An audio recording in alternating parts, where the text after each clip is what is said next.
Chapter 11 from Insignificant Events in the Life of a Cactus. The next day after school, Mom was out checking on a beef delivery for the steakhouse, and Dad was dealing with a chicken that had gotten loose from the petting zoo when he heard a knock on the apartment door. I put down my e-reader and got up to see who was there. I had been reading a new book called Stargirl. I picked it up for two reasons. One, it took place in the Arizona desert, and I was doing everything I could to come to terms with my new living situation. I thought reading an interesting story set here might make me view it differently. And two, it was about a girl who totally doesn't fit in with anybody. She was completely her own unique self and doesn't care what anyone thinks. I wished I could say the same thing. I heard the bark before I even opened the door and knew it was Connor. I asked him how school went as we walked down the stairway together. "Okay," he said. "A couple of kids barked at me. It's so embarrassing when they do that because I always bark back." I scowled. "They wouldn't get away with that if I was around." I wasn't kidding either. This injustice would not stand. This unfairness would not be tolerated. And as soon as I learned how to use nunchucks... "How was your day?" Connor asked, interrupting my little daydream. "I didn't see you at the library today." I didn't want to tell him that I'd eaten lunch in the bathroom stall. He was okay. "I didn't go to the library because my mom doesn't want me to skip lunch anymore. It makes me cranky." I gave him a serious look. "Low blood sugar." He smiled. "It sucks we don't have any classes together. Maybe you can stop by the library after you eat lunch, even if it's only for a few minutes." "Sure. Hey, you want to get an ice cream?" Before he could answer, I stomped up the steps of the soda shop. I waited for him to open the door for me. Not that I wasn't capable of opening it with my chin and shoulder. I just figured I'd let him be a gentleman. But he opened it begrudgingly and scowled. "I don't think I want any." "How can you say no to free ice cream?" I said as I walked to the counter. "Didn't you know I'm a VIP here? I get free ice cream, free coleslaw, free rests, and all the free gold spray-painted rocks my heart could ever desire." I told Henry I wanted a double scoop of mint chip in a bowl. While he scooped the ice cream, I asked him, "Hey, what do you mean about a rodeo? When was the last time Stagecoach Pass even had a rodeo? The arena looked like it hadn't seen a rodeo in about 100 years. I looked at Henry, but he was just standing there, staring at my torso. His mouth hung open. The scooper in his right hand dripped ice cream onto the floor. "What?" I asked him. "What on earth happened to your arms?" He seemed extremely concerned. Connor and I glanced at each other. "You know I don't have any arms, Henry." "Well, you used to," he declared. He stared confusedly at the empty space where my arms should hang. "Did you lose those in a horse riding accident?" "What?" "Yeah," he said, a little more clearly. "You were in a horse riding accident, weren't you?" "That must be what happened." "No, Henry," I said. "That's not what happened. Yeah, like a horse trampled my arms off. I mean, just trampled my arms clean off." Henry's face seemed to clear up a little, and he looked at Connor. "Well, what would you like, son?" "Nothing for him," I said. "He's on a strict diet of air." As Henry continued scooping my ice cream, Connor whispered to me, "That was so weird." "I know," I whispered back. Henry placed a scoop of chocolate on the counter. Darn, I would never get that mint chip. And Connor carried it for me outside. We sat in the rocking chairs on the porch again while I ate my ice cream, holding the spoon with my toes. Connor barked at the couple of visitors passing by. They looked up at him in surprise. Then they saw me and were extra surprised. "I hate it when people look at me," he muttered. "Me too." Connor turned his attention to me. "You know, you're really good at that." "At what?" "That," he said. "Eating the ice cream. How many people do you think get complimented for how good they are at eating ice cream? I guess it's 13 years of practice that makes me such a pro. It's a pretty good skill. Anyone could do it if they had to, I said. Connor shrugged. So what do you think was all about in there? I have no idea. Henry is a very confused person. Connor and I heard a squeaking sound, and we both turned around and looked at the soda shop window. Henry was cleaning it with a spray can of whipped cream. He waved at us through the smear. Connor waved back. What's wrong with him? He asked me. Mom says he has dementia. I guess it makes him confused and forgetful. He's super old, too, obviously. Do you think he knows anything about the Kavanaughs? Connor asked. Well, he's worked here since forever, so if anyone knew anything about them, it would probably be him. He just doesn't seem to understand anything. I watched as Henry scolded at the glass with a why won't this darn window cleaner work sort of expression. His arms crossed. I smiled at him, and his face brightened. He disappeared. Apparently not concerned about the creamy windows anymore. Why do you think the Kavanaughs are so secretive? Connor asked. I have no idea, I thought to myself for a moment. Maybe they're criminals hiding from the law. Or maybe they're famous, Connor said. Yeah, maybe they're famous members of a boy band, and they don't want anyone to know that they also dabble in Western-themed amusement parks because it would ruin their cool pop star image. Now the storytelling gears in my mind were turning. Or maybe they're escaped rodeo clowns, and the rodeo clown mafia is out to get them. Connor chuckled. Why would they be out to get them? Maybe they pulled a prank on the wrong person. Shot someone they shouldn't have in the face with one of those flowers that squirt water, or hit someone on the head with a squeaky foam hammer, and that person did not find it funny. And now that that person is out for revenge. I had to admit, the theory was totally believable. Or maybe somebody's already gotten their revenge on the Kavanaughs, Connor said. Maybe they're dead. He looked so serious that little goosebumps poked out on my legs. A loud beeping sound startled me. I looked down Main Street and saw a large truck backing up to the steakhouse. Mom walked outside with the clipboards in her hands. I turned to Connor. Have you ever pulled any pranks? I asked him, hoping to lighten the mood. He shrugged.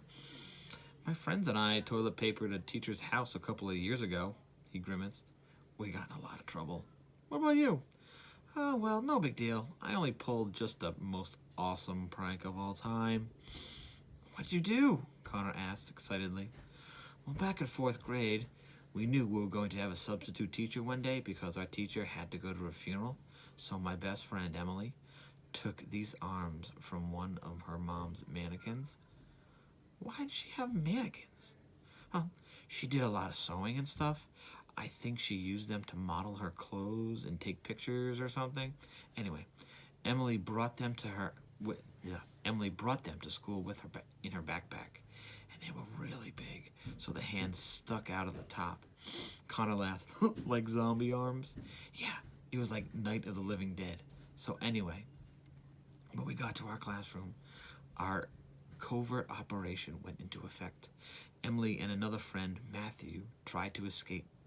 Tried to help me secretly stuff the arms up the armholes of my long sleeve shirt, and the tops of the arms were too big to fit up the sleeves, so we had the brilliant idea to stuff them down into the sleeves through the neck hole. The arms were so much longer than my sleeves that they stuck way out of the bottom, and I totally looked like a mutant with arms hanging down all the way to my knees. But we decided we'd come too far and had to go with it anyway. Matthew held up both of the mannequin hands in his to hold the arms up. When the teacher called for us to take our seats, I yelled out, "Matthew, let go of my arms!" And he pulled on the fake arms. The idea had been that he would basically pull my arms off and then hold them up over his head in triumph, howling like some wild barbarian. Cool, Connor said. Yeah, I agreed. It would have been what our dumb fourth grade brains had failed to realize, though, is that because the arms wouldn't fit up the sleeves, they wouldn't completely fit down my sleeves either. The arms got stuck about halfway out. Matthew yanked on them, but they wouldn't come out of my sleeves. So what happened?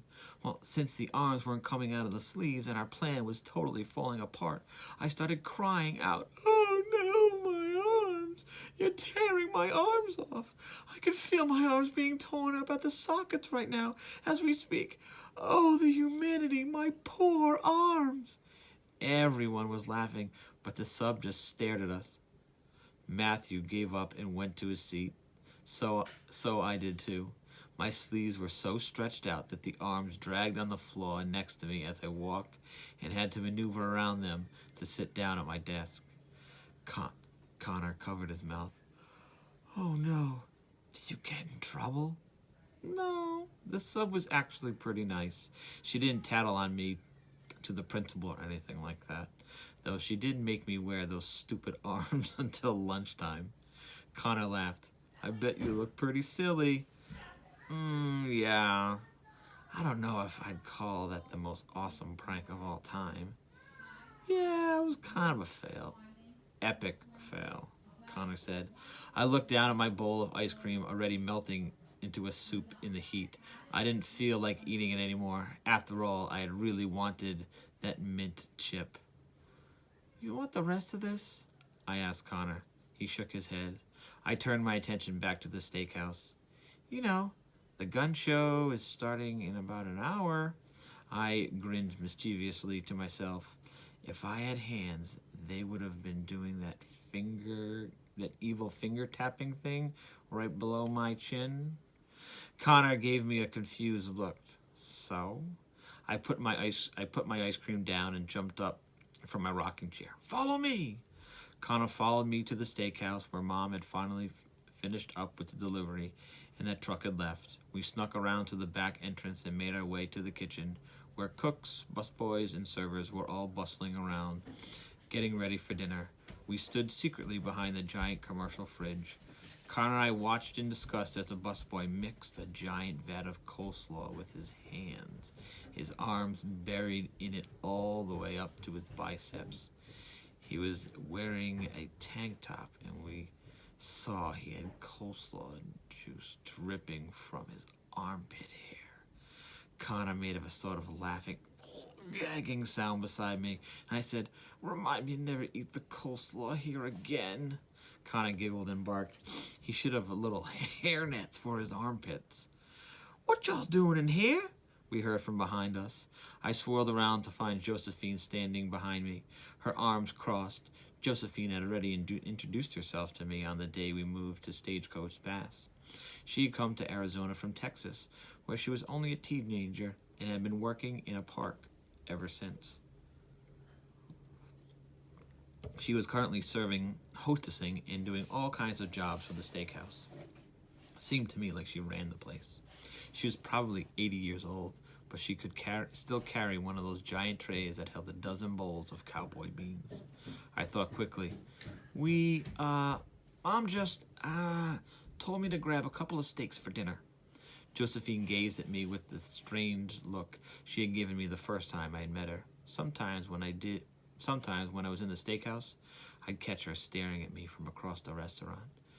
I was used to people staring at me, but this was different somehow. "Well, she was just here." Josephine scratched at her cropped red hair, obviously dyed.